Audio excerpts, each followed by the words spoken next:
Good evening, everyone. It is my great pleasure to welcome you all to this evening lecture by Professor Mitchell G. Ashe on higher education in the United States and Europe since 1945, Game Over, Multiple Transformations and the Current Crisis.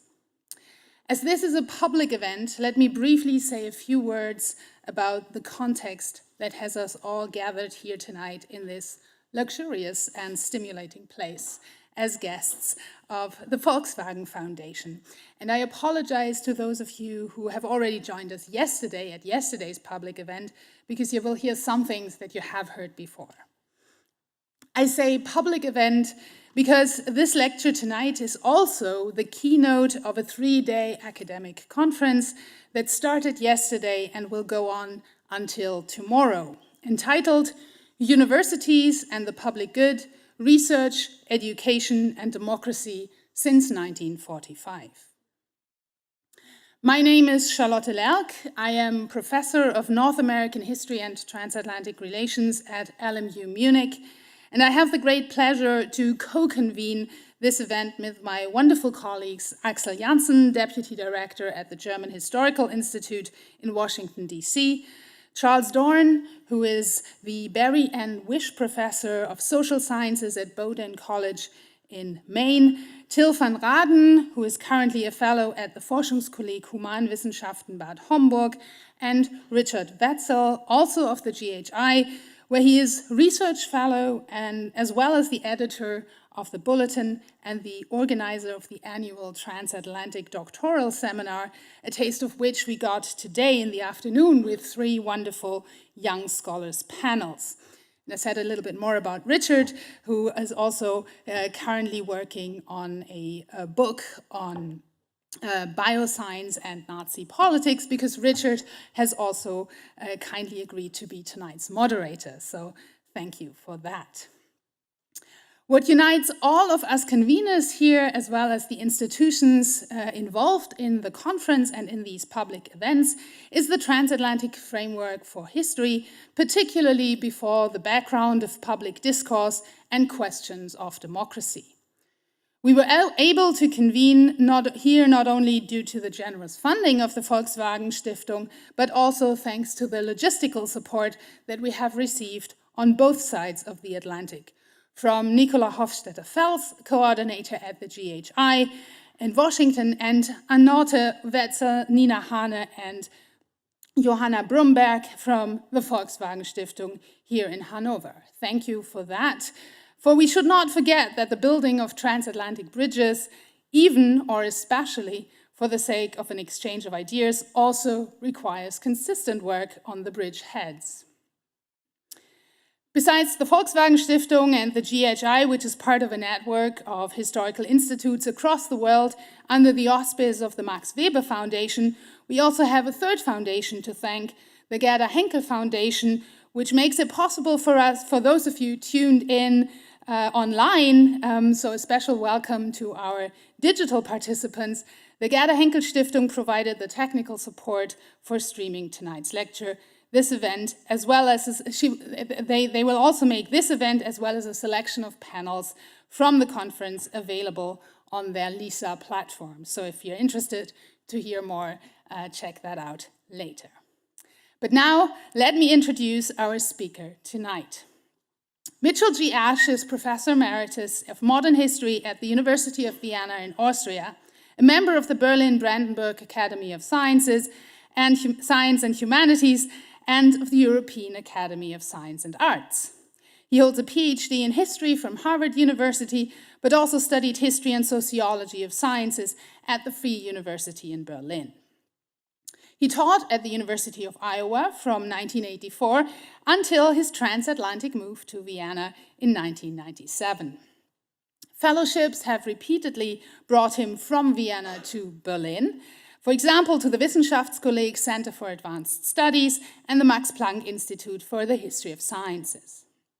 International visiting professorships took him to the Hebrew University in Jerusalem, the University of California at Berkeley, and to Princeton University, to mention but a few. In his research Ash is interested in the social, cultural, and political relations of the sciences and the humanities in the 19th and 20th centuries.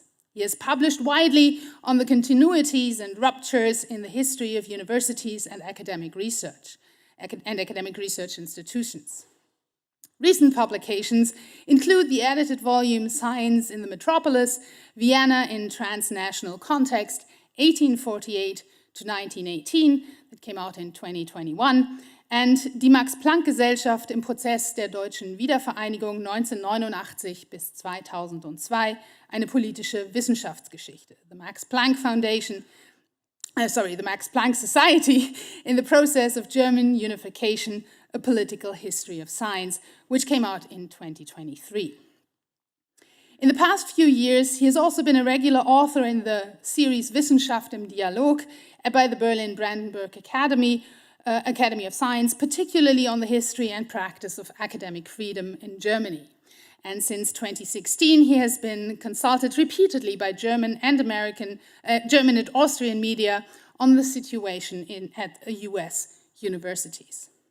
Now, as you imagine, I don't have the time to mention all the 16 books and more than 150 articles that Professor Ash has also authored, but allow me to mention one of his earlier publications, which I personally have always found extremely stimulating. His 1997 book, German Universities, Past and Future, Crisis or Renewal, and it came out 2 years later in German, entitled Mythos Humboldt. And thus he coined a term that has sparked much research on the traditions and narratives in university history, questions that we are still discussing today, including at our conference here. And we are thus extremely delighted to welcome you, Professor Ash, as our keynote speaker here tonight. Welcome, the floor is yours.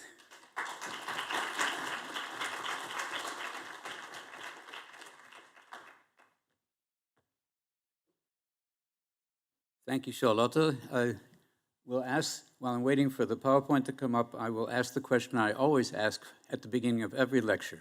Can you hear me?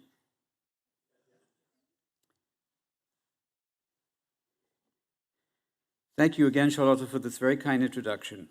In the following minutes, I will attempt to provide a bird's-eye historical overview of the multiple transformations in the higher education and research systems in the United States and Europe, from the end of World War II to the crisis currently underway in the United States, including how higher education and international academic exchange policies have changed in this time frame.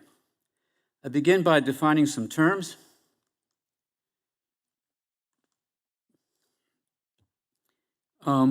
So that we know what it is that's being addressed here. Of course, I will focus primarily, get all the way down, here we are, on universities. But the term higher education also includes higher technical institutions, Technische Hochschulen in German, because they acquired university status, which they had long had in the United States, in Germany and Austria only after 1945. I will also mention institutions for teacher training, Pädagogische Hochschulen in German, and the Fachhochschulen, now called Universities of Applied Sciences, because the relations of these institutions to universities is part of the topic. In this talk, the term Europe means both Western and Eastern, especially East Central Europe, because transformations of higher education during the Cold War and afterward cannot be understood without doing so. However, Western Europe will probably not get as much attention as it should get in this talk. The focus will be mainly on German-speaking Europe, specifically on the German states and Austria. German-speaking Switzerland should be included, but will not, for practical reasons. Finally, in keeping with the well-chosen title of this conference, the central issue of this talk will be whether higher education in general and the research conducted at universities in particular have been regarded as public or private goods or as some combination of the two.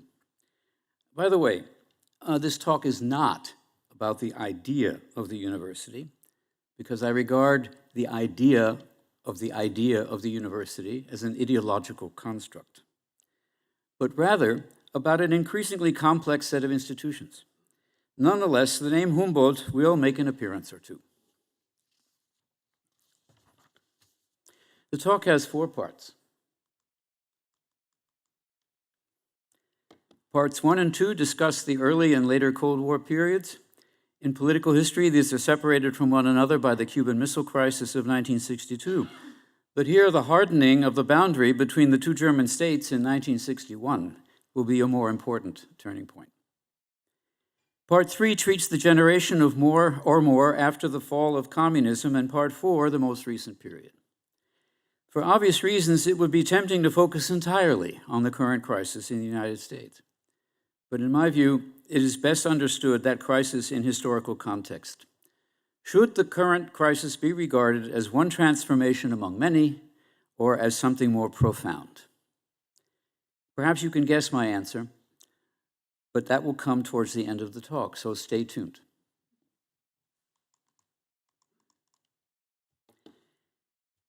In the wake of Nazism's defeat, a renationalization took place across Europe. In a sense, this repeated the transformation that followed the collapse of the Wilhelmian, Habsburg, and Ottoman empires in 1918, which Timothy Snyder once called a renationalization. But there were fundamental differences. The territory of Poland shifted westward at the expense of Germany, and both Germany and Europe were divided in different ways. The implications of all this for higher education varied considerably. Let us consider the Soviet Union and East Central Europe, the 3 successor states of Nazi Germany, and the United States briefly in turn. In the victorious Soviet Union, Stalin's higher education system, designed in the 1930s to produce highly trained, specialized, and ideologically disciplined cadres, as they were called, remained in place after 1945 and continued to be strictly oriented to the requirements of a planned economy. Alongside this continuity, profound changes in science policy began when the head of Narkompros, Alexei Alexandrovich Zhdanov, initiated an effort to bring the content of multiple disciplines into conformity with what he and Stalin conceived to be Marxist-Leninist thinking. These affected the academies of sciences most directly, but they also affected the content of secondary and higher education. However,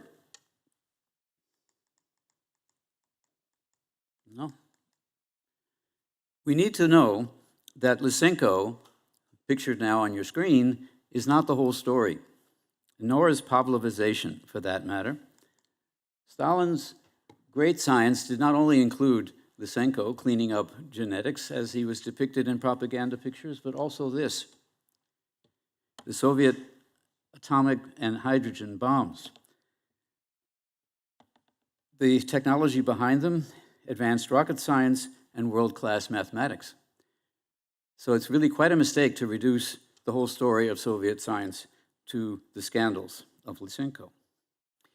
The installation of Soviet-style academic institutions and the effort to bring scientific content into party-line conformity took quite different forms in the nations of East Central Europe after they were taken over by communist parties. Reform of higher education on the Soviet model was not successful everywhere. In Poland, for example, while the percentage of students from the working and agrarian classes tripled between 1946 and 1952, the professoriate was not purged.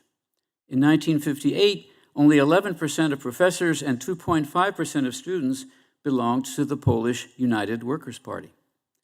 In Czechoslovakia, roughly 1/3 of professors were party members by this time. In Hungary, psychologists found ways of working around or even subverting Pavlovism, and the list goes on. We turn now to the 3 successor states of Nazi Germany, the 2 German states and Austria. I don't mean this legally, of course. Austria was not a successor state of Nazi Germany in legal terms, but it is historically. In the Soviet occupation zone and the GDR, German Democratic Republic, serious efforts were made at first to purge the professoriate of former Nazis and to recruit students from the working and agrarian classes, as well as women, into higher education. The later so-called second higher education reform of the early 1950s and the reorganization of the Academy of Sciences were clearly intended to replicate Soviet models. The Socialist Unity Party organization inserted itself into higher education leadership in the form of vice deanships at all universities in 1954. And between 1952 and 1954, 6 new Technische Hochschulen with narrow specializations in the Soviet mode were added to the classical Technische Hochschule in Dresden. However, surprisingly many former members of the Nazi Party were retained or rehired in the natural, biomedical, and technical sciences. In these disciplines, so-called bourgeois scientists were regarded as human resources for the construction of socialism and privileged in various ways. A statistic from the year 1954 records that the percentage of former NSDAP members in East German universities was about the same as the percentage of Socialist Unity Party members. Unfortunately, double counting was not included in the statistic. The renaming of the University of Berlin after Alexander and Wilhelm von Humboldt, it must emphasize it was named after both brothers, in 1949 was an effort to mobilize something called socialist humanism, as quoted here by Paul Wandel, the education minister, at the opening address, the common beliefs of the two brothers in humanistic ideals, but also to support the GDR's claim to represent all of Germany. Abandoned several years later, but at the time of the founding of the state, still valid. We might describe this transformation as self-Sovietization with bourgeois assistance. But the arrest and imprisonment of hundreds of opposition students showed clearly enough where the priorities of the regime actually lay. The expulsion from the party and house arrest of physicist Robert Habermas in the early 1960s did the same thing. In the Western occupation zones in the Federal Republic of Germany and also in Austria, the loosing of initially strict denazification policies following the transfer of responsibility to local officials eventually produced a personnel situation depressingly similar to that before 1945. I'll go back to this. However, the polemical claim that former Nazis were simply or eventually, the weasel word eventually, reinstated has been used since the 1970s as a club to strike the older generation, but that claim has been modified by detailed research. Loose talk about continuity obscures complex struggles over personnel policy in the late 1940s. It also obscures the fact that fanatical Nazis were usually excluded and provoked scandal when they were rehired, that reinstatements, when they happened, could take as long as 9 years. Is that continuity? And it also obscures a more important point. Faculty who had been members of the Nazi Party often did not resume their careers in the positions they had formerly held. Multiple migrations included removals of hundreds of scientists by the Allies. That's the picture I wanted to show you before. That's the crew of Peenemünde, the Nazi rocket project, reassembled in White Sands, New Mexico. Very spectacular case of such removals. But it also included movement by professors from formerly German universities in East Central Europe, from the Soviet zone, or from Austria, all to West Germany. To calls by the Allies, especially the British, to invite more émigrés who had been dismissed under Nazism to return, and even to give them preference in hiring, West German rectors responded that consideration was also needed for colleagues coming from the East. If we turn to the academic power relations embodied in university statutes, however, the restoration thesis has better support. The statutes largely restored the so-called Ordinarienuniversität, that is, the university governments dominated by full professors, that had existed before 1933, and installed it also at new universities founded in Saarbrücken and Mainz. An innovation at the margins were the statutes of the Free University founded in the American Zone of Berlin in 1948, which gave students who, after all, had initiated the university's founding, a true voice. The Ordinarien celebrated the return to Länder responsibility and the restoration of autonomy, meaning their own authority. That they dared to call this arrangement democratic, which they often did, seems cynical in retrospect, but it makes a certain kind of sense if we remember that the entire social and political system of the early Federal Republic was organized in a corporatistic manner. So why not organize the universities the same way? In Austria, civil servants, including professors who had not been Austrian citizens in March 1938, were summarily dismissed as early as June 1945. For many Austrians, that was sufficient denazification. But of course, that didn't stop there. Professors who had served the Austro-fascist regime and had been dismissed by the Nazis in 1938 were reinstated. A prominent example of that is the man on the left, Ludwig Adamovich, the last justice minister in the Austro-fascist government, but he was also a professor of law, and he became the first rector of the University of Vienna after 1945, between 1945 and 47. Working with a small number of colleagues who had never joined the NSDAP, for example, Richard Meister, who was in the middle, a philosopher and pedagogue, and with a section head in the ministry, Otto von Skrybensky, pictured on the right, who had also served the Austro-fascist regime, they ultimately decided which former Nazis could return and which could not. After the Treaty of 1955 ended the occupation, the higher education organization law of that year secured professional autonomy and control, quite similar to that which the West German professors already enjoyed. A striking contrast to this is the fundamental change in American higher education and science policy that began in 1944 with the passage of the Servicemen's Readjustment Act, popularly known as the GI Bill. The bill provided grants and loans for returning servicemen who wished to study at higher education institutions. Between 1945 and 1954, 2,232,000 people received support from these funds. As a result, the United States became the first country worldwide to achieve mass higher education. Foundational for science policy was the proposal made by Roosevelt's former science advisor, Vannevar Bush, in Science, the Endless Frontier.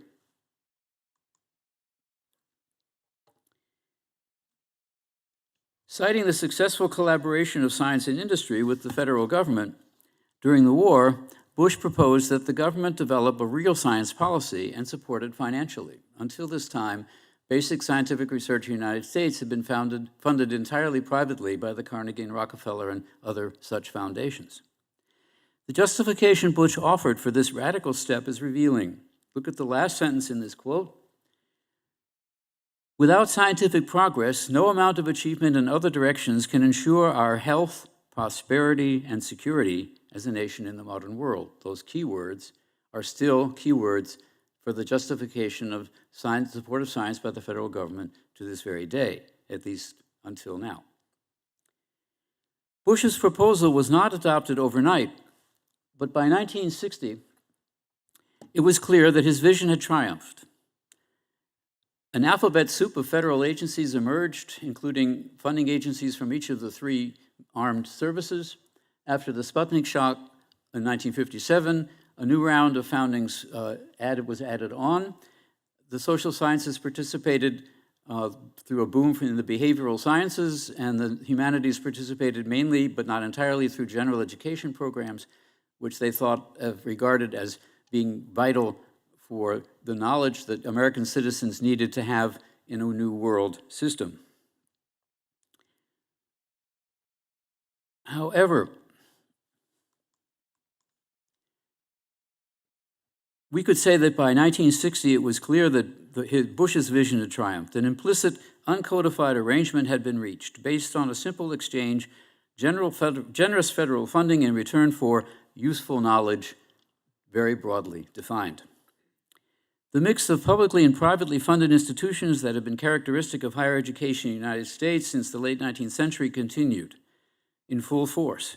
But now scientific knowledge and the academic training needed to acquire it had become public goods in the literal sense, that is, federally funded, while also being viewed as private goods, meaning passed to social and economic advancement by students and their parents.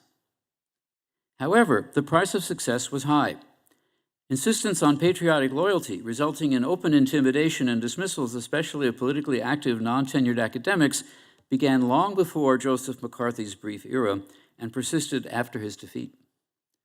Lorraine Daston recently summarized another central dilemma, quote, "How to safeguard the freedom of science from government meddling without relinquishing government generosity, or how to take the money and run," end quote. Accompanying all this were cultural diplomacy initiatives focused in part on academic exchange. Most prominent among them was the program proposed by Senator J. William Fulbright of Arkansas and enacted by Congress in 1946. Extraordinarily innovative were and are the binational structure of the arrangements at the heart of that program. The State Department still thinks they run it, but that is not true. Extraordinarily innovative were and are the binational arrangements. We should add, however, to this the numerous visiting professors and from the US to West German and other European universities, funded by the Rockefeller and Ford Foundations and other sources. In response to John Krieger's claim that all of this served American hegemony, I note that the work of the British Council, as well as the refounding of the DAAD and the Alexander von Humboldt Foundation in the early 1950s, show that American programs were not the only game in town. And this situation could also become a two-way street. Europeans mobilized American social science to overcome or outflank older approaches in places like West Germany, the Netherlands, Norway, and elsewhere. Nonetheless, given the structural conservatism in West Germany and Austria just described, we might well ask how much change such initiatives actually achieved. Instituting American-style departments to replace traditional faculties in Lehrstühle encountered stiff resistance. American-style liberal arts colleges were not established, although the campus concept did affect the design of some newly founded universities in the 1960s. The founding of the Free University in West Berlin was supported by the American commandant there, but the idea itself came from German students. Despite the pride taken in the Berlin model of government that I've already mentioned, which gave students a voice, that model was hardly American. In any case, what was actually established in Berlin turned out to be much like other West German universities. What did take hold in West Germany, less so in Austria, was the idea that a research day, a visiting professorship, or even a degree from an American university could advance one's career.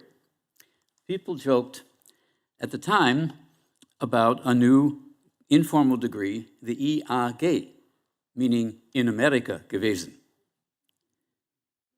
Due to its financial prowess, but also to the remarkable diversity of its higher education system, the United States became and remained for decades a major attractor as an increasingly globalized network of science and scholarship.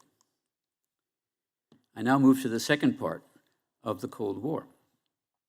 Among historians, it's become conventional to speak of a softening of Cold War conflict and the shift to US-Soviet détente following the brinkmanship of the Cuban Missile Crisis. However, the hardening of the border between the two German states marks a countervailing trend. August 13th, 1961 might even be called the real birth date of the GDR, because it made possible an autarkic planning regime that had been undermined by mass migration to the West until then. As a result, in higher education at least, the East-West divide actually deepened in the second part of the Cold War. In the West, three major trends can be distinguished. Expansion, called massification already at the time, segmentation, and so-called democratization, which I'm putting with a question mark for a good reason. I will explain in a minute. Let's begin with expansion or massification.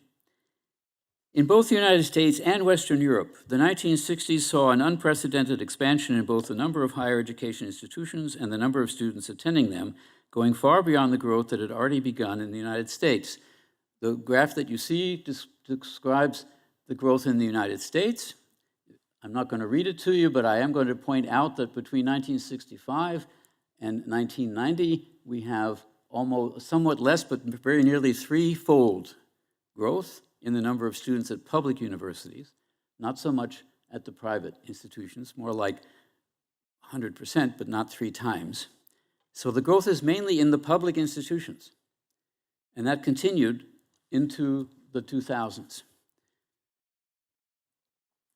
In West Germany, it's a similar phenomenon, not quite as spectacular, but the curve does jump in around 1970, if you look closely, between 421,000 and 658,000 between the years 1970 and 1975.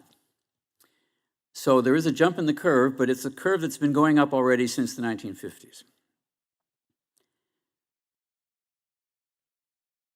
Accompanying that curve is what I call the gender reversal. This is only for the United States. It's not quite the same for Germany, but I couldn't find a similar graph for Germany, unfortunately, for West Germany. But the United States picture is very clear. The majority of students start to become female, and it happens much sooner than we think. Look where the lines cross. 1980. This is important because it's being reported these days as though this is a recent trend, but it is not. So the point for our story is that the fears of massification expressed by some professors already in the 1950s become real in the 1960s and moving forward. New universities were founded. Sorry, I'm going to move forward here. I hope I have the picture. No, where did it go? Wait. Nope. I thought I had it there, but it didn't. Sorry about that. I was going to show you pictures of Bochum and Bielefeld, but you know what they look like anyway, so we'll just move on.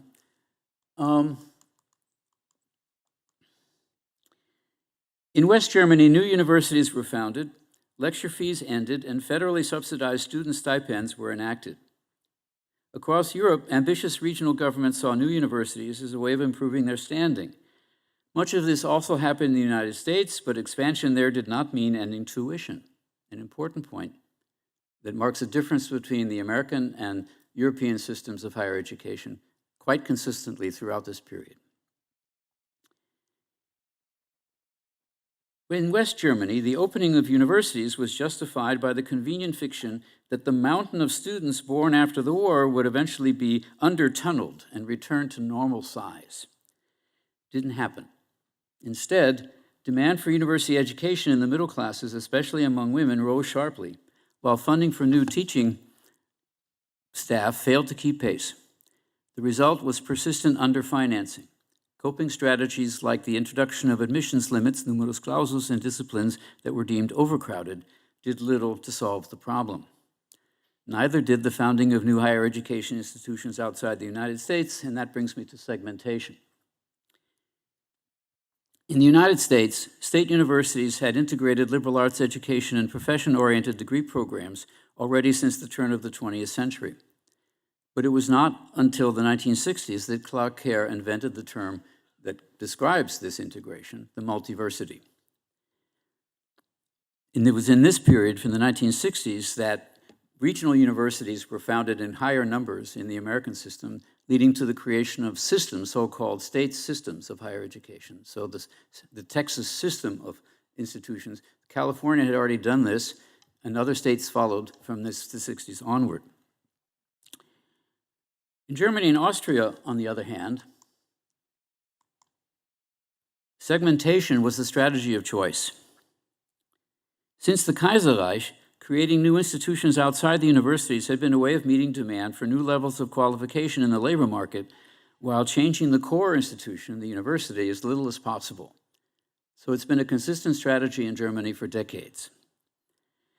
New from the 1960s and 1970s were increased support for Fachhochschulen focused on training in specific scientific and technical fields. The number of Fachhochschulen rose from 97 in 1975 to 122 only 10 years later. And for a new format, the Gesamthochschule, which was added at this time as well in places like Kassel and Paderborn, but turned out to be a failed experiment. Paderborn became a university as soon as it possibly could. Kassel still is a Gesamthochschule, but it's the only one left, as far as I know. Teacher training institutes, pädagogische Hochschulen, became wissenschaftliche Hochschulen. So there the strategy was not to found new institutions, but to raise their status. In the 1980s, many were integrated into the universities after much debate, so it was a kind of a partial reversal of the segmentation strategy, but it didn't happen everywhere at the same time. The Federal Higher Education Framework Law, Hochschulrahmengesetz of 1976, was an attempt to cope with institutional diversification by establishing minimal framework principles for higher education institutions without folding all of them into the universities. So it was kind of a compromise. So now I finally come to democratization with a question mark. All of this was accompanied by radical reform of academic governments, which strengthened representation of middle-level staff and students, although a ruling of the Supreme Constitutional Court broke the tripartite parity arrangement that had originally been enacted and assured professorial majorities in decisions involving academic appointments. In Austria, on the other hand, after comparable reforms were instituted in many other European countries, a higher education policy law was passed in 1975, which retained Doppelparität, so-called tripartite parity arrangements, until 2002. And this is important because we need to know that the minister who enacted that law was a woman, Herta Firnberg, the first minister of science and research in Austria. And she, as you see, was minister for a very long time. She became an honorary citizen of the city of Vienna in 1979, a rather infamous, important, and tough lady. So in Austria, that old tripartite parity arrangement persisted for longer, far longer than it did in Germany. But the question I want to ask is whether you really want to call this democratization. Or is it just an extension of the corporatist organization format that already existed in Germany and had existed in one form or another since the Middle Ages? I will leave the question just in the room and let you think about it. Because after all, as I said already, the Federal Republic was organized in a corporatist manner through and through. So why not just extend it by adding a couple of extra representatives to the existing corporate body rather than genuine democratization, which would have been one person, one vote, perhaps. Nobody even imagined that. It was imagined in Finland, but not in Germany. In the GDR, on the other hand, in East Germany, massification did not happen. Enrollment was capped at 143,000 in 1970. Subsequent enrollment figures actually dropped. By 1985, the total was 130,000 at East German universities. This was done because state planning commissions did not see an economic need and also lacked the means to add new places. Democratization didn't happen either. The Higher Education Reform Law of 1967 formally specified the dual purpose of higher education, the production of trained cadres and, quote, socialist personalities, unquote, allegedly assured by required courses in Marxism-Leninism, so it basically put into law what had already existed since the 1950s. Traditional faculties were replaced with disciplinary sections,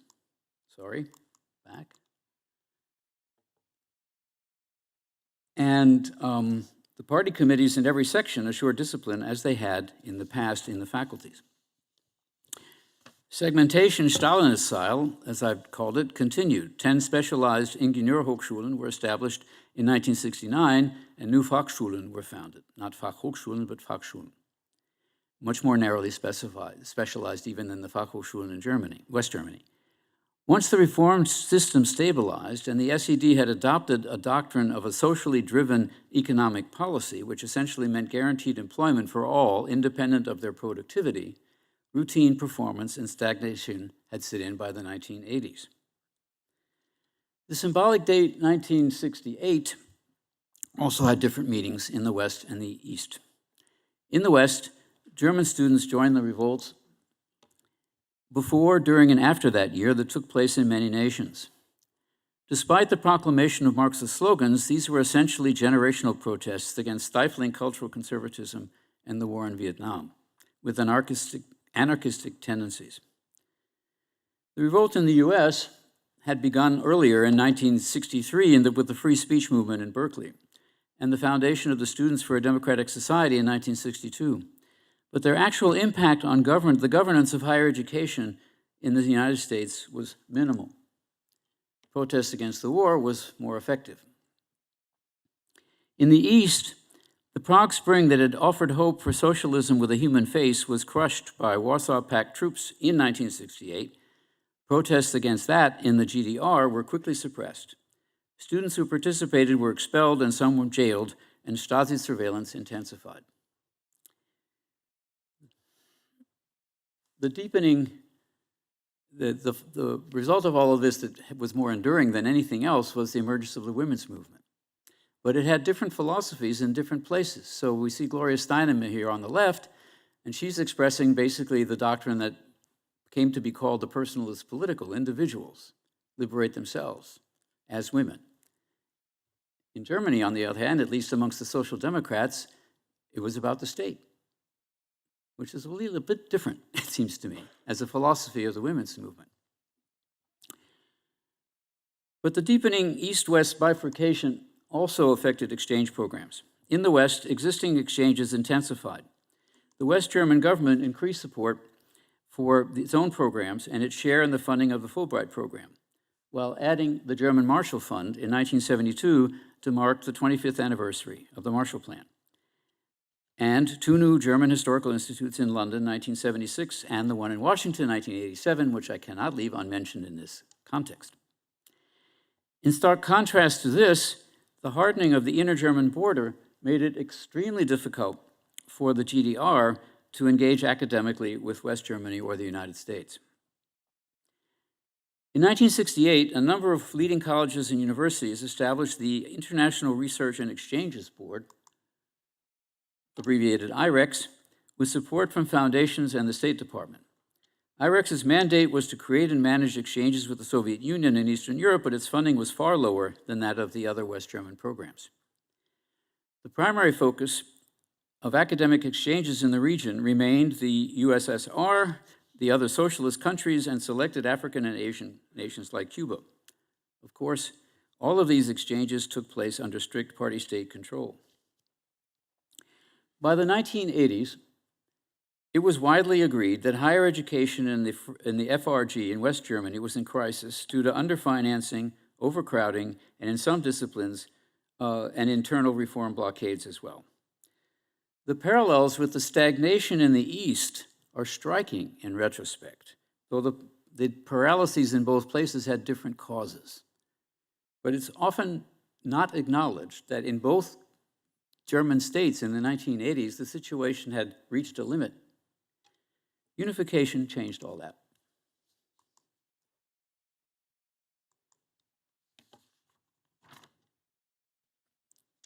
In popular histories, the fall of communism is often dated November 9th, 1989, to coincide with the opening of the Berlin Wall. Although the Berlin Wall break did not guarantee even the end of the GDR. That came, but it was not an automatic result of this event. And it certainly did not lead immediately or automatically to the fall of communism. There are historians that write as though this were the case, but I'm here to dissent from that account. However, the fall of the wall did start a process that took different forms in multiple nations before, during, and after the collapse of the Soviet Union in 1991. Only in Germany, however, did a formerly communist country have the option of choosing to merge with a Western one. As Lajos Vekas, the head of the Collegium Budapest, told me in a conversation we had in 1996, we did not have a West Hungary to come and save us.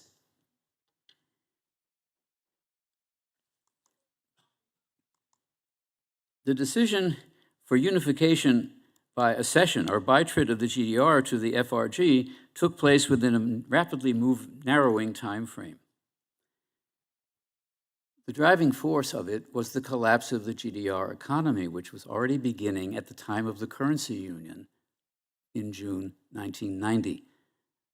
Common accounts say that the Treuhand caused it all, but it did not. It was already happening. The Treuhand made it worse, but it did not cause the collapse. The collapse was already happening.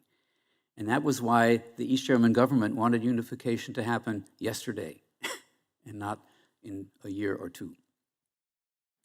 The impact of this on science and higher education policy has been discussed in detail elsewhere. I will make only a few relevant points here.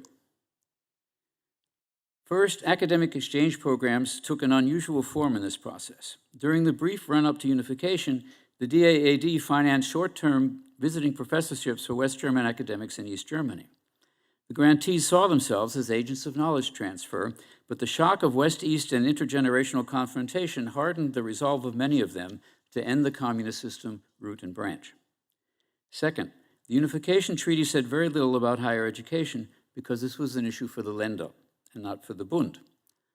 Article 37 recognized academic degrees awarded by East German higher education institutions of all types, but that was all. What followed was a very complex process with results that were predicted by no one in advance. By 1992, the results were clear: drastic reductions in academic personnel and the transfer of West German institutional structures to the new German states. Already in January 1991, the man you see on this slide, Hans-Joachim Meyer, the last Minister of Education in the GDR and the first Minister for Science and Arts in Saxony, described the structural side of this process, citing Nietzsche, as a transvaluation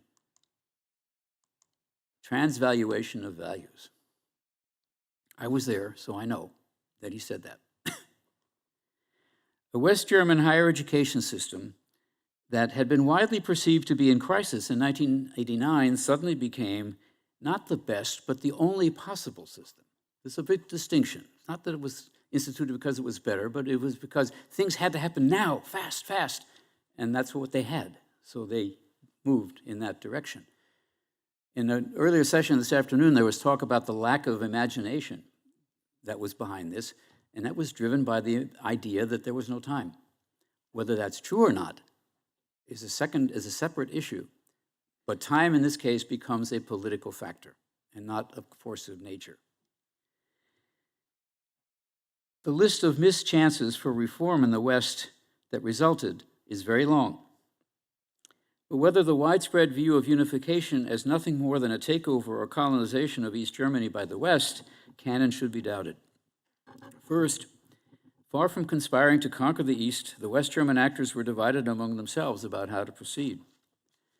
And some of them became sharp critics of the outcome shortly thereafter. Second, East Germans were prominently involved in developing and enacting the policies in question in both the Länder governments and at the university levels. Denouncing all of these democratically legitimated actors as collaborators or agents of a colonial power seems to me to make little sense. Third, and most important, the law of unintended consequences, perhaps the only law in history, was constantly at work. Sweeping policies led to unexpected outcomes, which led in turn to constant improvisation. The disastrous consequences for thousands of East German academics are undeniable. But it's a serious mistake to attribute all of this to de-Stasification, as some journalists did early in the game, or to the so-called Abwickling and refounding of university disciplines like history, as many historians still do. The historiography of German unification higher education is dominated by people from the disciplines that were abgewickelt at the end of 1990, but that was never the whole university. The data we now have yield a different picture. Political dismissals, the destruction at the Humboldt University is obvious, okay? By 1999, only 10% of the staff of the Humboldt University are people who had been there 10 years before. That sounds pretty extreme, okay? But political dismissals of those who had held high party positions or had collaborated with the Stasi account for at most 20%, often far fewer, even 10% of the total.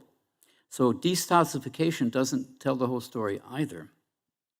The majority of those dismissed were middle-level staff who lost their jobs because there was no position for them due to the adoption of West German personnel plans that had been adopted already by the East German regime at the end of its career.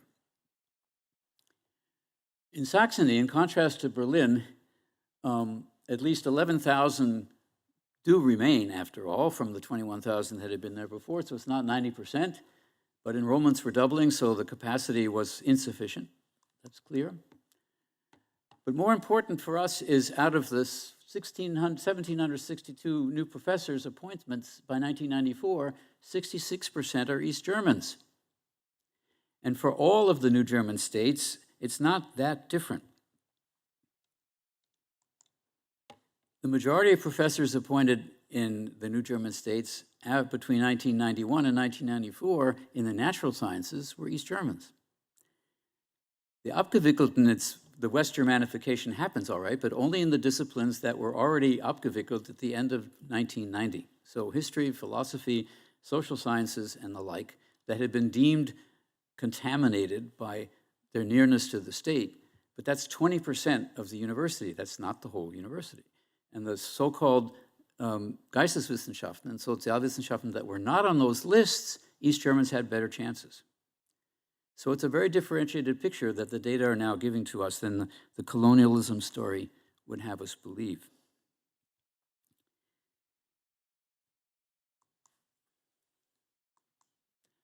In East Central Europe, it was even more complex and more confusing because there were multiple nations here, each of which had its own path into socialism, and each one took its own path out of socialism as well, which had an impact on higher education policy.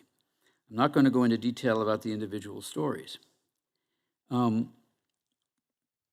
I will say that they chose a constantly shifting variety of strategies while dealing at the same time with the dilemmas of post-communist policies, globalized economics, and later accession to the European Union. Each country went its own way at first. As I said, a generation later, the Bologna process may have led to a certain amount of convergence, but we don't know the whole story. Comparative studies have yet to proceed very far. One factor that distinguished these stories from that was common to them was the acceptance of private universities, which did not happen in the New Germany, but did in the East Central European states. However, public funding went to the public universities. So the private universities got private funding, and that's a very different story from what happened in the rest of Europe. Another shared issue was the brain drain, about which we heard in the session just before dinner today from a man from Romania who gave us a really drastic story about brain drain from that country. Something like 27% of physicians, for example, went from Romania to the West. That's only one case, but there are many more that are quite similar. All of this is well known by anecdote, but insufficiently researched thus far. In higher education policy discourse, it's become common to speak of a predominance of neoliberal policies and even of a neoliberal university, although Philip Ter rightly states that it's not clear whether a coherent doctrine called neoliberalism actually exists. Perhaps we would do better to regard the term neoliberalism as a set of slogans, a kind of management speak, which entered higher education policy by way of a doctrine called New Public Management. This essentially meant substituting management models from business and industry for bureaucratic procedures. Skepticism about how far this actually went in Germany and Austria is justified, but the substitution of flexible global financing or budgeting for cameralistic arrangements was a significant result. Parallel to this were calls from the Bertelsmann Foundation and others for universities to embrace competition more openly. In Germany, this actually happened.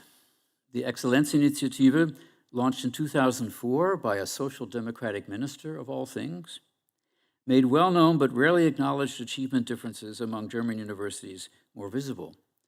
It's rarely stated in the literature on that subject that 1/3 of German universities never submitted a Clusterantrag. They understood that they had no chance.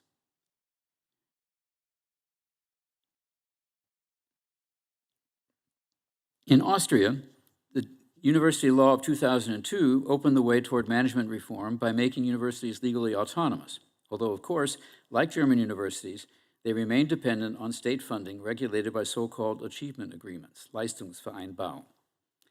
In both Germany and Austria, as in the US, steadily rising costs have increased pressure to bring in third-party funding to support university research, which has fueled talk of an entrepreneurial university.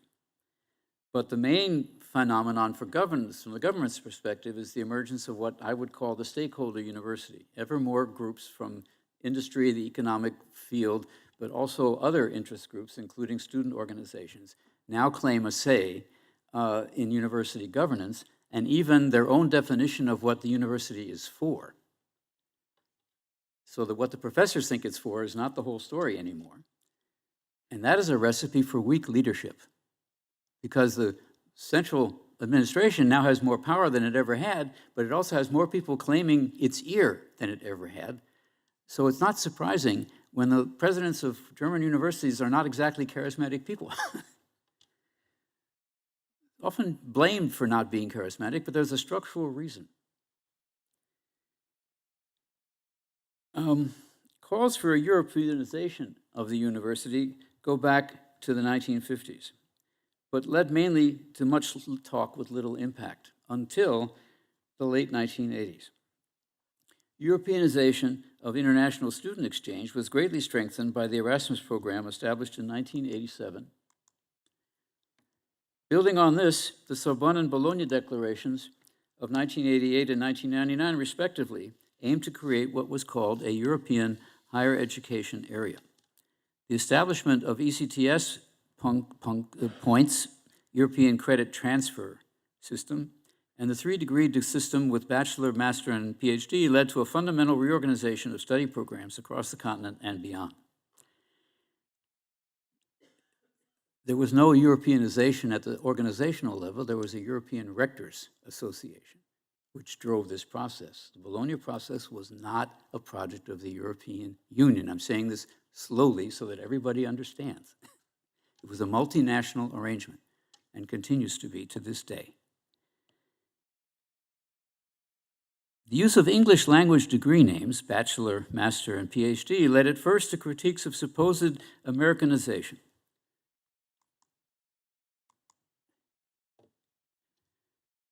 Although, in fact, the British and not the American bachelor was and remains the actual model.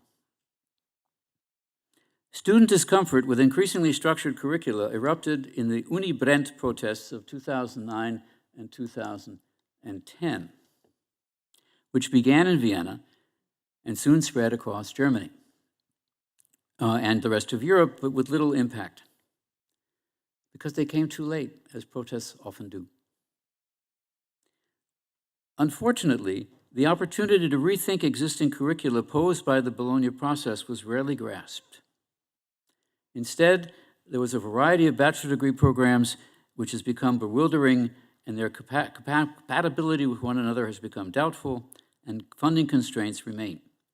Reports have shown that even after the successful installation of the European credit transfer system and the 3-degree system, credit transfer issues remain, while the employability of bachelor graduates, as it's called, that was the technocrats' original aim, continues to be elusive.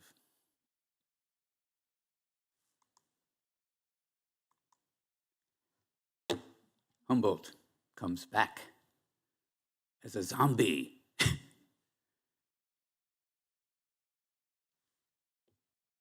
Talk amongst people who are positive about the Bologna reform, including the educational historian Rudolf Stichwey, say that the acceptance of the Bologna bachelor was the acceptance of mass higher education.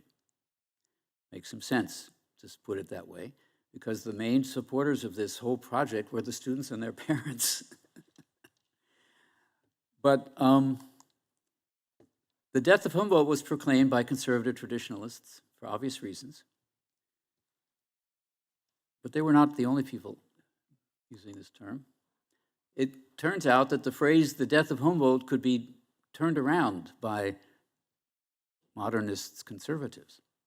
For example, this man, Jürgen Rüttgers. When he was so-called future minister under the Kohl government in 1997, he said to the Rektorenkonferenz, without any modification, Humboldt is dead. That's what he said. He caused a lot of scandal. But that was the year before the Sorbonne Declaration. 10 years later, 15 years later, actually, 2009, or 12 years later, Prime Minister of North Rhine-Westphalia, the same man, says now that Humboldt doesn't work anymore, Einsamkeit and Freiheit doesn't work anymore in the modern post-industrial society. In the knowledge society of today, we need something else. And Humboldt has become a myth.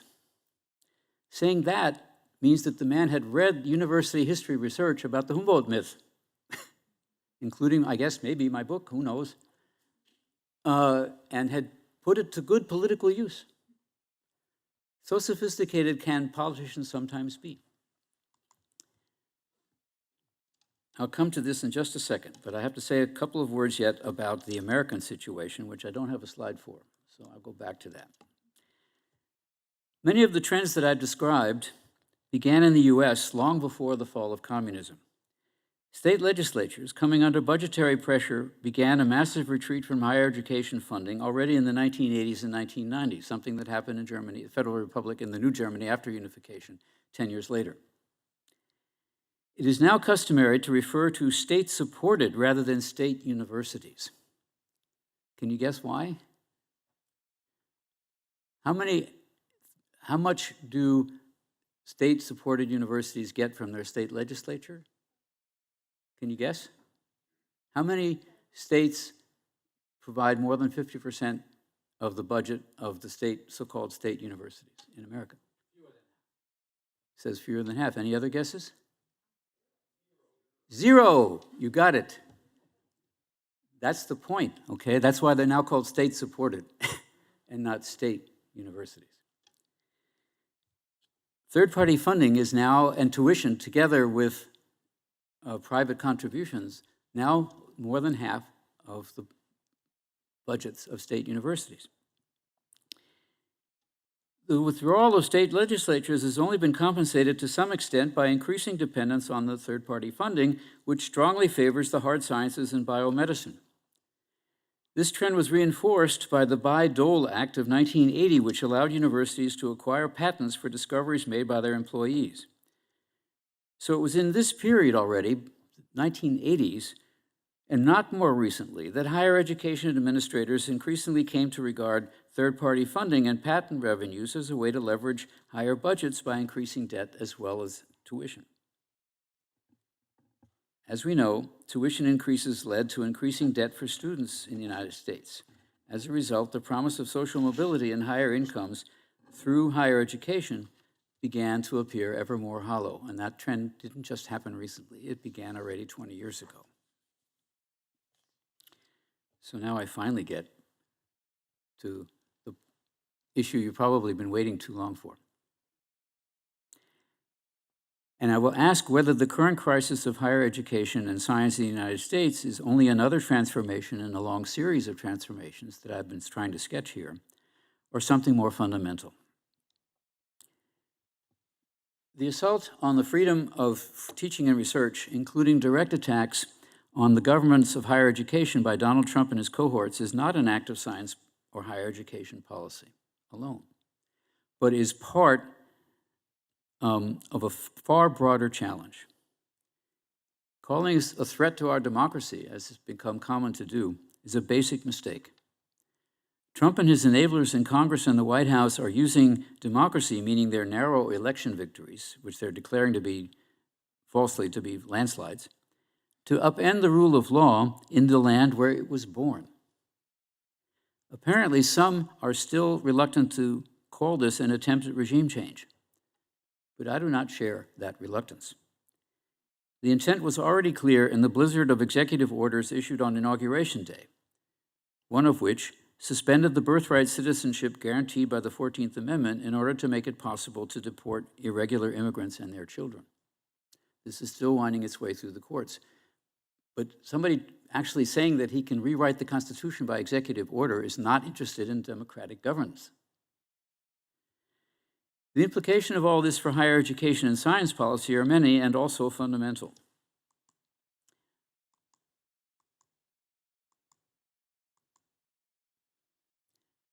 One more, just a remark about his leadership style before I move on.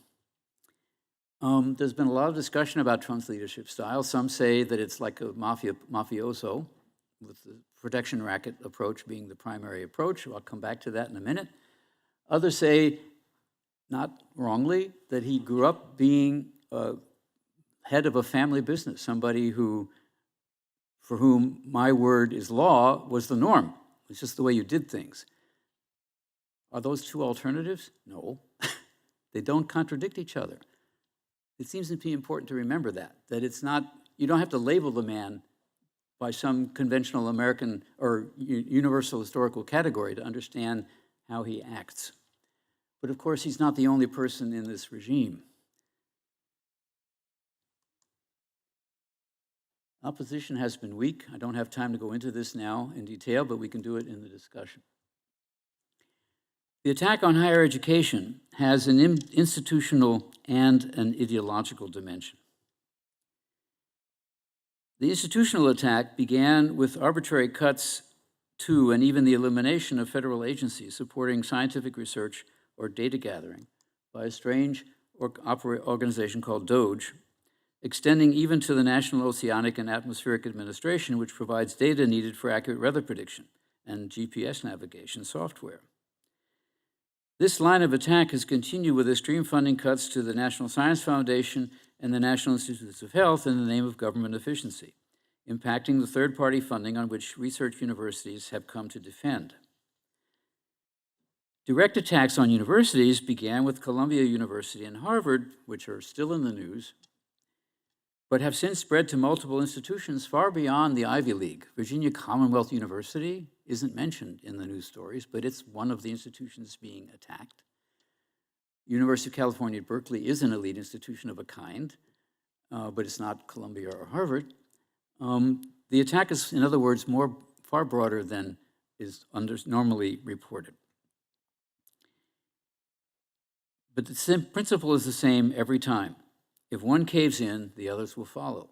That's the classic protection racket strategy. Do it with the shopkeepers, it's the same thing. One guy starts paying, the others understand that they have no alternative. The initial claim was that Columbia had offered insufficient protection to Jewish students against harassment by pro-Palestinian demonstrators. But it has since become clear that such claims were little more than hooks on which to hang an unprecedented power grab. Whether or not allegations of anti-Semitism actually apply to entire universities, Virginia Commonwealth, don't think so. The threatened or actual punishment, cutting off or pausing existing federal research funding in science and medicine, has no relation to the supposed crime. Rather, these funding cuts or the threat of same are a strong-arm negotiating tactic to achieve influence over university governance, in particular to force the revision or ending of this DEI programs, so-called diversity, equity, and inclusion programs, and priorities, and to evaluate, meaning eliminate, entire departments or study programs.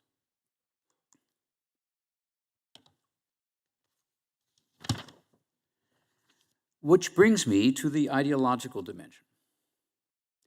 The actual political thrust behind all of this was formulated by J.D. Vance in an interview given before he ran for the Senate from Ohio, long before Trump's election. What he said then was, what we need is a new ruling class. A year later, Vance proclaimed that the universities are the enemy. I thought we had that slide. Well, there they are. Yeah, it was already there. Sorry.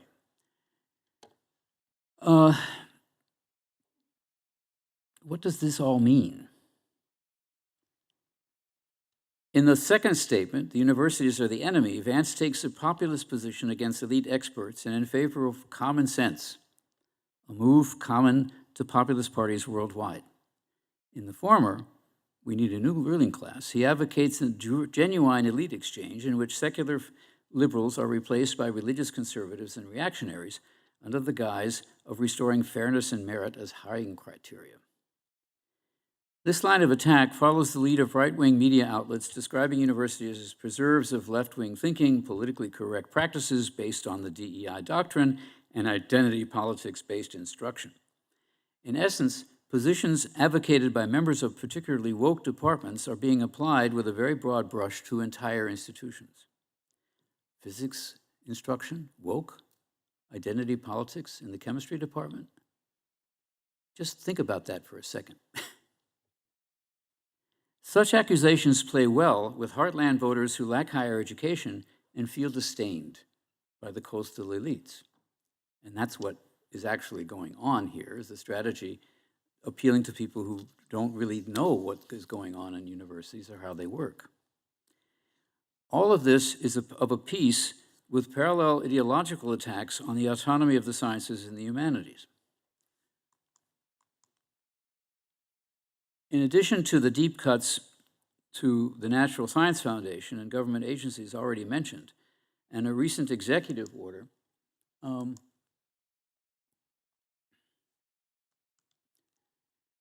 ending federal funding for the National Endowment for the Humanities, two executive orders make this clear. Executive order of March, mandating so-called gold standard science, and a second of August the 7th, mandating political oversight over federal grant making. These are direct attacks on peer review, which is to be relegated to an advisory role at best. Not only procedures, but also the content of science and scholarship are to be regulated.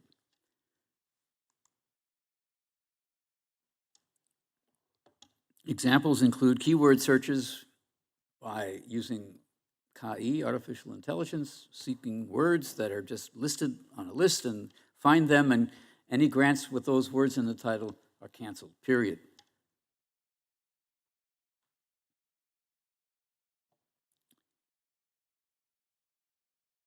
Another example is an executive order requiring that all federal documents refer to two sexes only, male and female. And another, authorizing a complete inspection of exhibitions and collections at the museums of the Smithsonian Institution in order to remove supposedly false and divisive exhibits and, quote, restore truth and sanity to American history, unquote. So historians don't get to decide anymore what's exhibited in historical museums. But it's not just about the soft disciplines. Climate research staff at the Environmental Protection Agency has been decimated in a move described by its head as, quote, a dagger straight to the heart of climate change religion, unquote. A panel of vaccine experts at the National Institutes of Health has just been replaced by the Secretary, Robert Kennedy, with vaccine skeptics. The recently appointed head of the Centers for Disease Control, Susan Menores, was fired after only 1 month for refusing to accept this change. Members of the MINT disciplines, as they're called in Germany, mathematics and natural science, who may have considered themselves immune from attack because it was the woke disciplines that were the targets, were plainly mistaken. Technical institutions that provide clear economic benefits in return for government support, like the National Weather Service, are no better off than history or biomedicine. There's the checklist from March the 7th.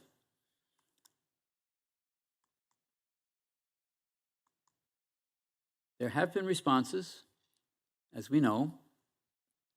The case of Harvard is well known.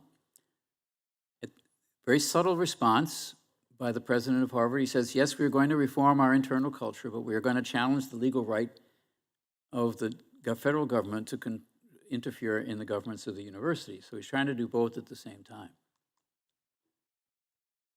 And there is still talk that maybe they will be willing to make a deal, Columbia, which Columbia has already done, as a way of getting out from under if they can get some of their grant money restored.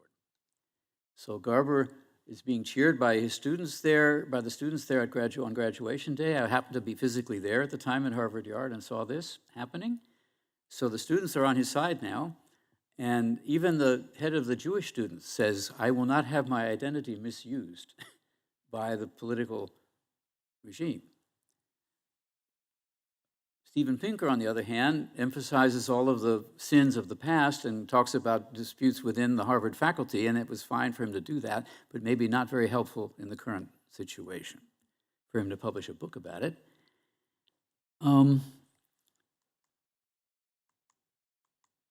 There are protests that have gone beyond Harvard and Columbia, and they're still happening as we speak.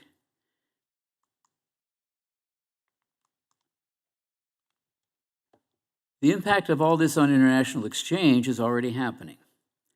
Severe restrictions on both the numbers of foreign students and scholars and their countries of origin, if they are enforced, will surely put a damper on applications and could have a crippling effect on the budgets of institutions and on the numbers of foreign students, and thus on the learning experiences of these students. In the Big Beautiful Bill passed by Congress in July, the part of the State Department budget for 2026 devoted to foreign exchanges has been cut by more than 90%. That would surely end the Fulbright program, as well as more than 20 other smaller exchange programs funded at least in part by the Division of Education and Cultural Affairs, if funding is not restored this fall. Grants of the Fulbright Commission are now already being subjected to an extra layer of political review after the Commission has made their recommendations. Radical cuts to federal research funding also pose a serious threat to inter- and multinational networks for knowledge acquisition and exchange. Programs like Fulbright have long been central to the soft power of the United States, but the budget's text denounces them for contributing to foreign influence at the expense of Americans.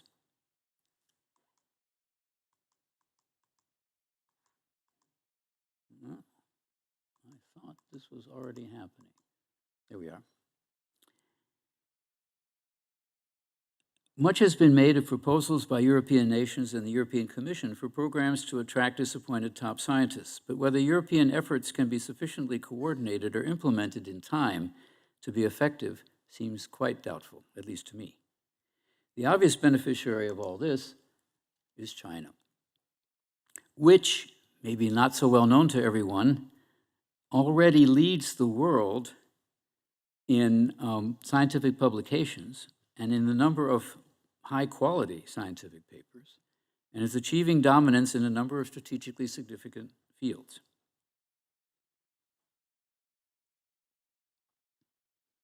So, at the beginning of my talk, I asked whether this should be regarded as one transformation among many, or whether something more profound was at stake. By now, you should realize that my answer is clear. The intrinsic value of scientific knowledge as a cultural good has never been undisputed in the United States, but it seems clear that the current onslaught ends the arrangement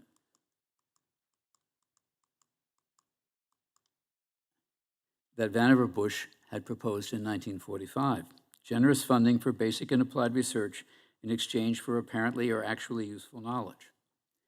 References to the usefulness of knowledge provided by government agencies or research institutes may not be persuasive when rationality has lost its standing and raw power rules.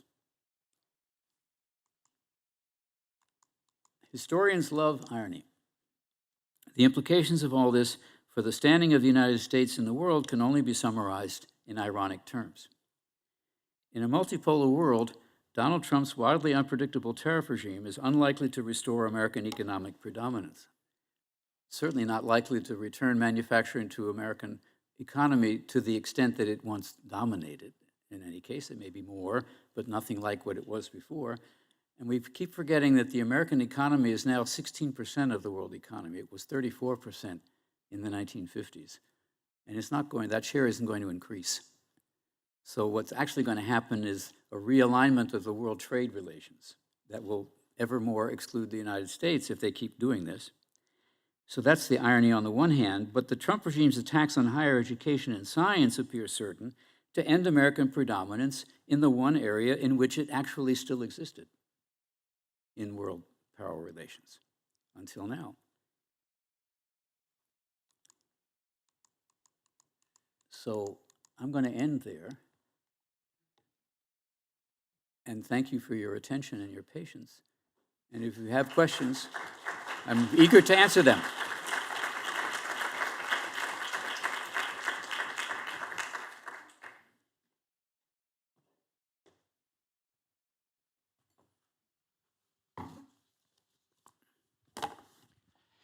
Thank you so much, Mitch. That was an amazing tour d'horizon, I guess is what the French would call it. You've given us an amazing, wonderful, lucid overview over the history of higher ed in the US and Europe since 1945, and a very incisive analysis of where we currently stand.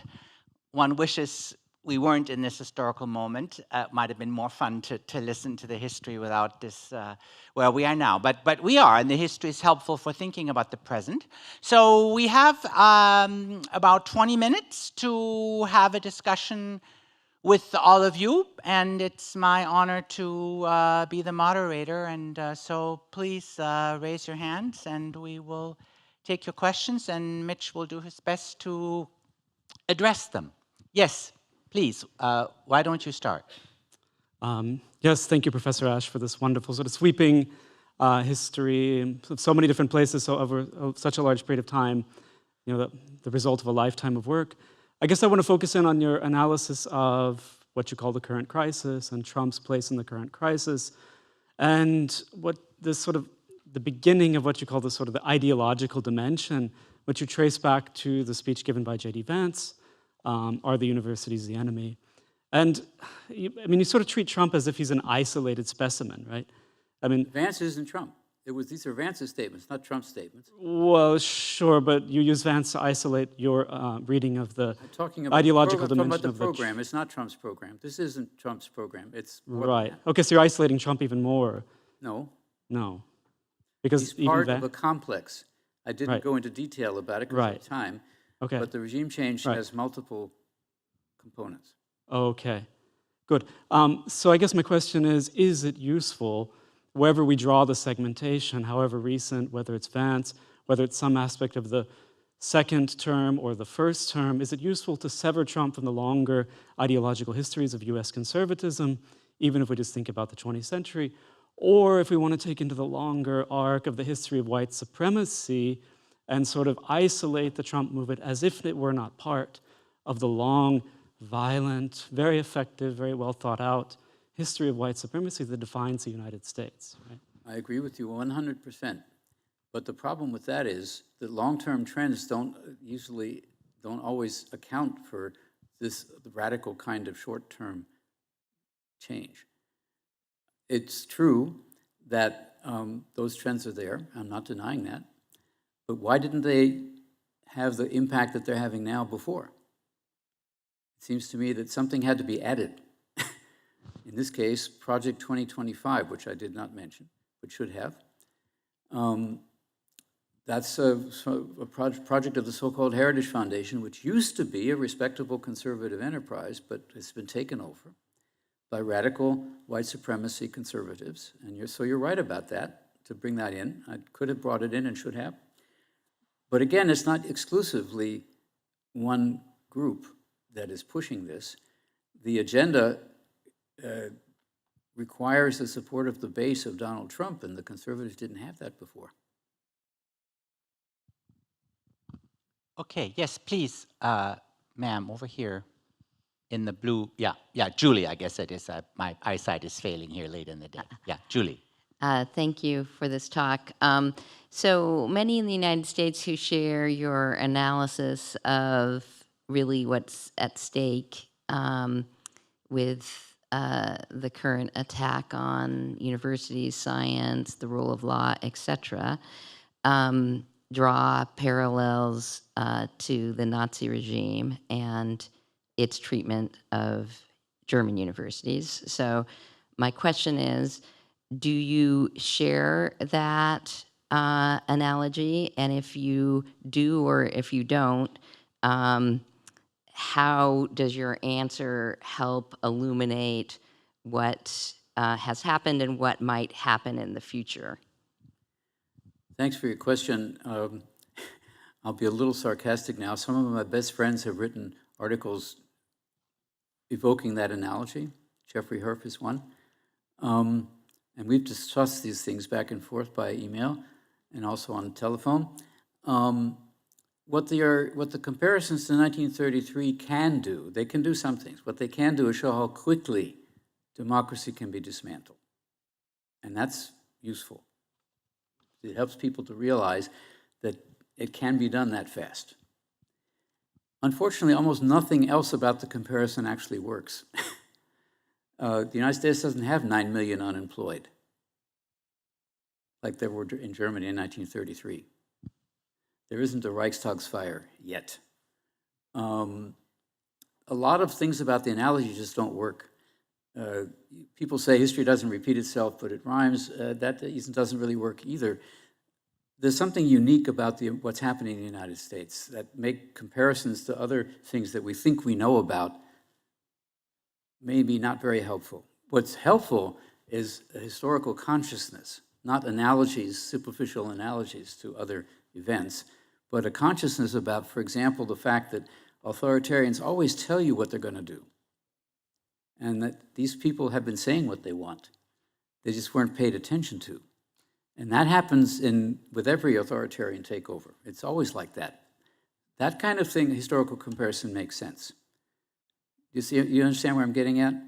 Much more, a little bit less specific, because then you get into the weeds and you just lose the point. But historical awareness does help.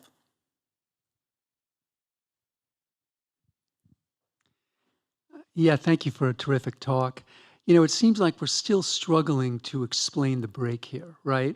I mean, the talk is fascinating because in some ways, you know, you tell a story that kind of fits the broader globalization paradigm.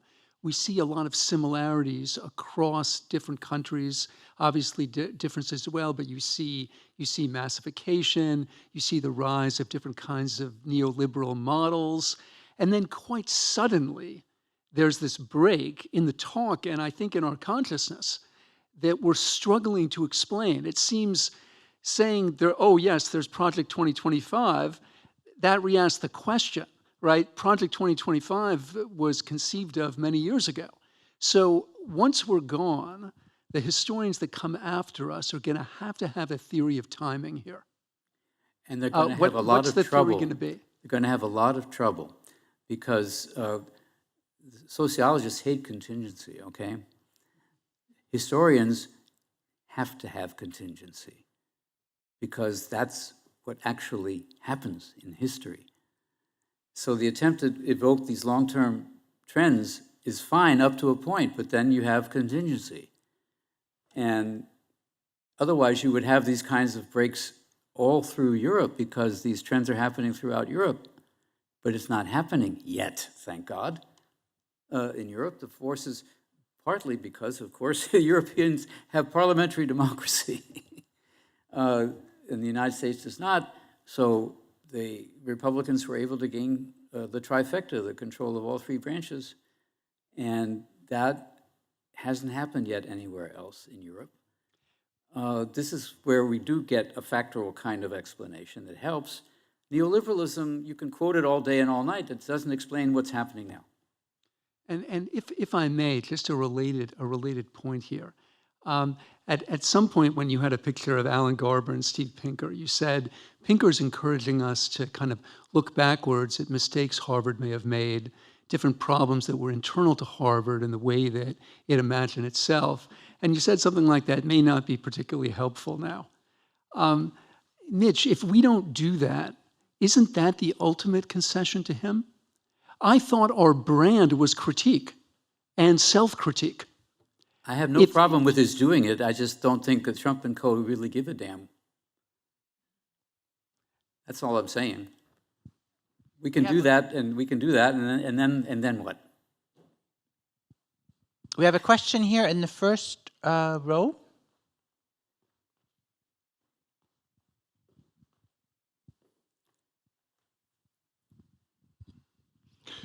Well,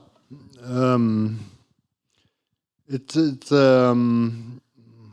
in my thought, it's the problem that Mr. Trump and his colleagues replace science by ideology, like the Nazis. And the same way, they want an Orwellian state, like in 1984, with forbidden words and other things. To illustrate this, I made a post on Twitter to Mr. Trump, and You mean X? You mean X, I guess. I told him that Mr. Trump is the Gröfatz, greatest leader of all times, and I got a lifelong ban by Mr. Musk. So that's very interesting for me.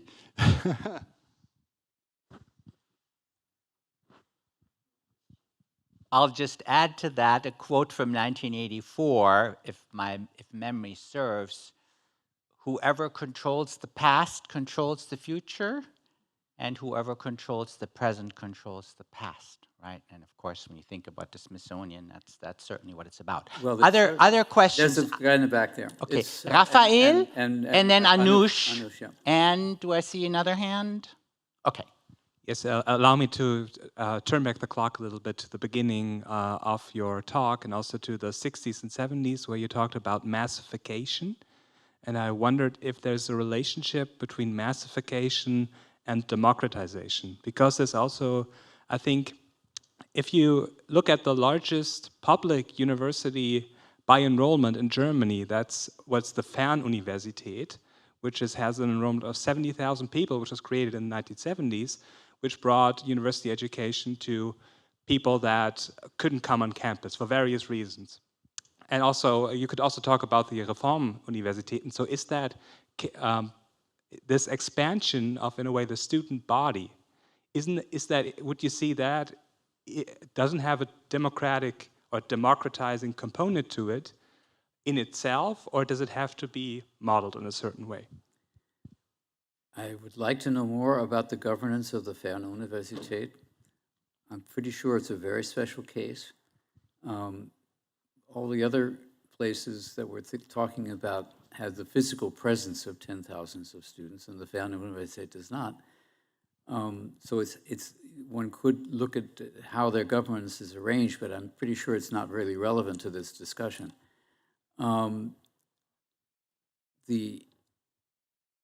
It's true that the sudden increase in the number of students had a very important impact on the university laws that I've described, but it's not clear to me that I would want to call that democratization. You see, that's what I'm getting at. I'm not saying that nothing happened.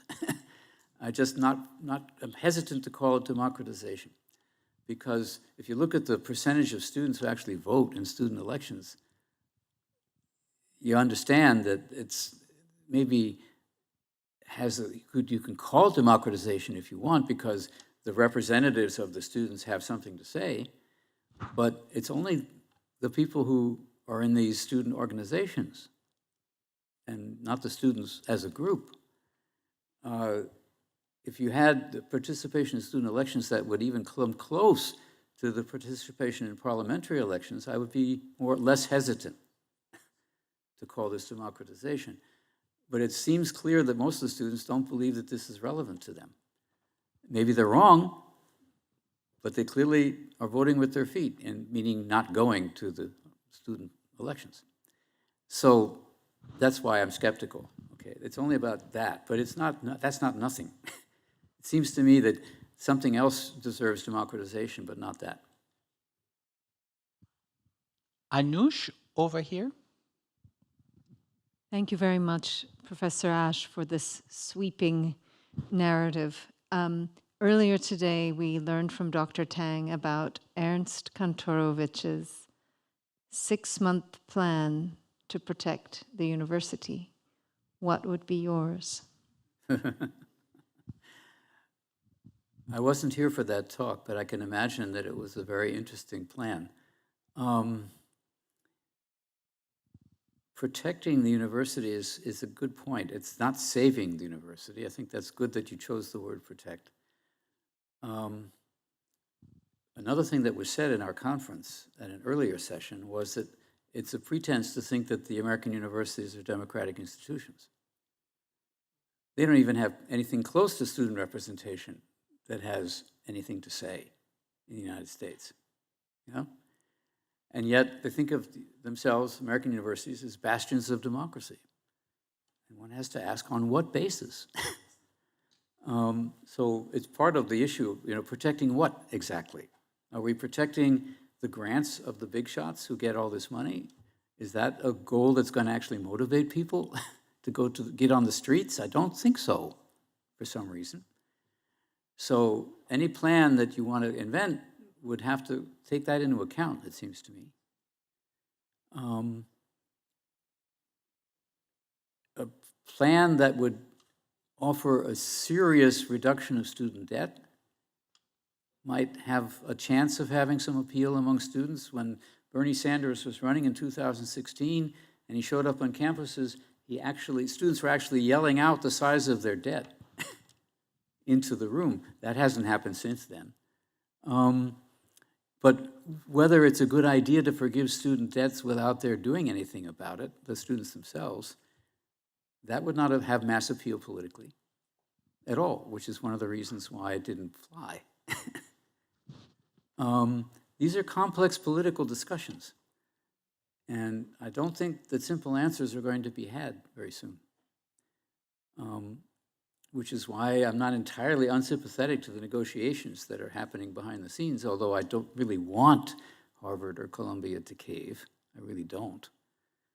But standing up and raising your fist won't impress Trump either. He knows he's got them in a weak spot, and he's going to push that as hard as he can. That's what's going on. We're talking about power, and we have to get that straight.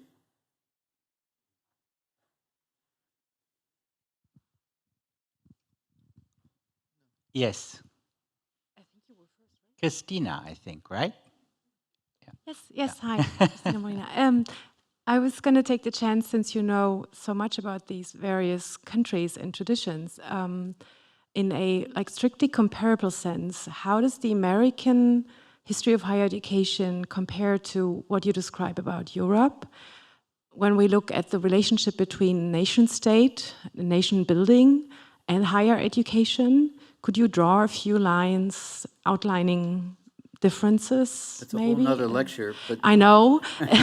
I'm sorry. And the second one is there a period in American history that comes to your mind in which universities, public and private, have faced a similar, and McCarthyism maybe put aside, is there another period where you would say we could also draw from how then educators, teachers, students responded, and I would be curious what's in your mind. let me make one point that connects with the title of this conference, whether universities are a private or a public good.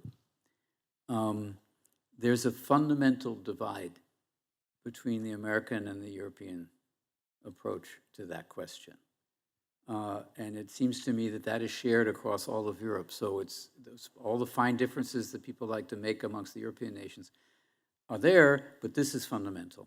Okay, so for the American universities, higher education has always been and continues to be perceived as a personal good, something that students pay for because they expect it to be an investment in their futures. And if they don't pay, their parents did. The loans are a different story, but this has been the case since the beginning of the American universities. That's why private universities are so numerous in the United States, and why there's little or no rejection in principle of the idea of paying tuition. The objection and the outrage is about the amount, not about the idea of paying tuition, whereas in Europe, tuition is anathema because the universities are regarded as a public good. The state pays because they expect something in return for that payment, which is a whole range of benefits, including the improved welfare of the students. So that what the students think of as their private good, their investment in the future, is for the state a benefit, a social benefit. Okay, so it's a completely different approach to the financing of higher education, which is based on a different philosophy. And that's one of the reasons why private universities, until recently, have been so few in the European system and so numerous in the American one. That doesn't mean, as you saw on the table, that the private universities in the United States are predominant. They're not. Okay? It's a different mix. It's a much stronger amount of private in the United States, but this really foolish stereotype in the German discussion that private means excellent and public means mediocre is simply wrong, okay? There's a whole range from excellent to mediocre on both sides, private and public, yeah? But that's too complicated for newspapers, so we don't learn about that, unfortunately. But the fundamental philosophy seems to me important to emphasize. Universities in the United States, ich sage es auf Deutsch, ja, die Universitäten in Europa sind des Staates, oder waren es gewesen, und in Amerika der Zivilgesellschaft. Auch die öffentlichen. Die waren nie state institutions in the same sense that they were in Europe. And this is fundamental. That's not changing. Professor Perkins, did you have a question? No, I was just letting her know. Oh, okay. Then Chris, right, yeah. And that'll be our last question. Thank you. I just want to interject here that there's a lot more nuance in the history of higher education in the United States and the question of public versus private good. It's very complicated, and the division between public and private institutions really didn't even take shape until the mid-19th century. So it's very nuanced. It's not as simple as it's always been a private good in the United States. And I'd like to point to Chuck Dorn's book, which argues that the public good conception of higher education is actually woven through the whole history of higher education in the United States. And the difference between public and private institutions doesn't really get at that either. I mean, what are now private institutions had the public good as part of their founding thought. Now, students had private goods in mind. It's not that private good isn't important at all, but I don't want to make it so simple to say U.S. is all private good, because that's... I didn't say that. I didn't mean to say that. If that's what you heard, I wasn't saying that. Yeah, because that's kind of how it came across. If you want to understand the difference, U.S. is private good, Europe is public good. The mix is different. Yeah. That's what I wanted to say, and I did say it earlier in the talk, that after the Bush arrangement was accepted, the mix became quite clear. And it wasn't always like that. You're right. Of course it wasn't. But it's a mix in Europe too, actually. It's just differently organized. You know? I'm just trying to explain why private universities are so rare in Europe. Okay, this is something Americans haven't thought about much unless they really work on the history of European universities.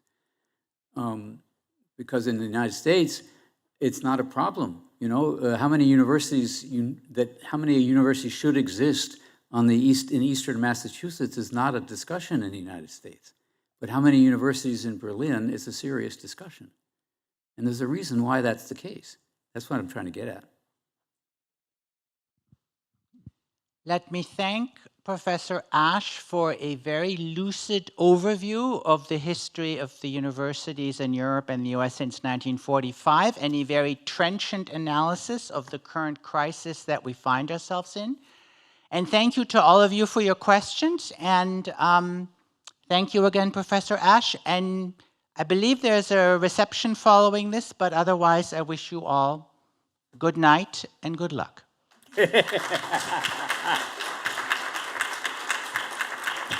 Quoting a Broadway play.